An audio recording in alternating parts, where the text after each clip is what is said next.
As Lois faces the music, Nina realizes the truth about Sasha's pregnancy. A disillusioned and upset Gio calls out his parents, leaving Brooklyn to explain that neither she or Dante knew that he was their child. In fact, Dante didn't know she'd even had a baby. Despite their best efforts to talk him down, Gio storms off with Emma in hot pursuit. Dante wants answers from Brooklyn, who is still trying to process everything. Tracy decides they need to talk privately, but before exiting, urges them to remember what's important. They have a son, and he's a pretty awesome kid. Just as Dante is demanding to know who else was aware of the secret, Chase arrives to say he found out about the baby a few months earlier, but didn't know it was Gio. At the footbridge, Emma tries to help Gio process what he's learned. He realizes that Sonny, who paid his way through music school, is actually his grandfather. Emma says that while Sonny may not be everyone's cup of tea, she learned from her mom, Robin, that the mobster has a history of helping people, whether related or not. Lois is called out. Furious, Ned struggles to understand why he wasn't looped in about Brooklyn's pregnancy. Surely Lois knows he would have helped.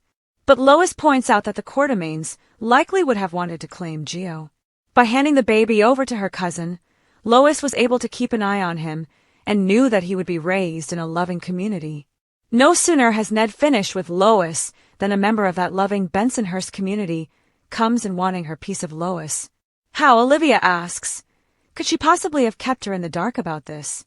Lois draws a comparison to Liv keeping Dante away from Sonny, but the hotelier points out that Sonny was dangerous, which doesn't apply where Lois' actions are concerned. Ultimately, Olivia says she doesn't know if she can ever forgive Lois. Speaking of Sonny, he soon enters, and, though clearly disturbed by this revelation, is much softer and kinder with Lois. He points out that Gio might have wanted his extended family after Camilla's death, but Lois said the connection the boy shared with the woman he believed to be his mom was so strong, she didn't want to take that away. Ultimately, Sonny figures out that by arranging for him to pay for Joe's music lessons, Lois was trying to give him some connection to his grandson. For that, he's grateful. Welcome home, Michael.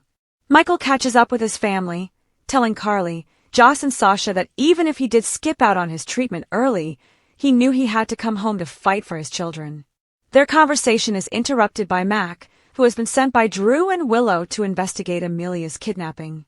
Soon after, Mac returns to the police station to tell Drew and Willow that Michael has a court order giving him custody of the kids until the court hearing in early June. Willow has Drew drive her to Carly's house so she can talk to Michael. Drew wants to come in with her, but she rightly suggests that will only make the situation worse.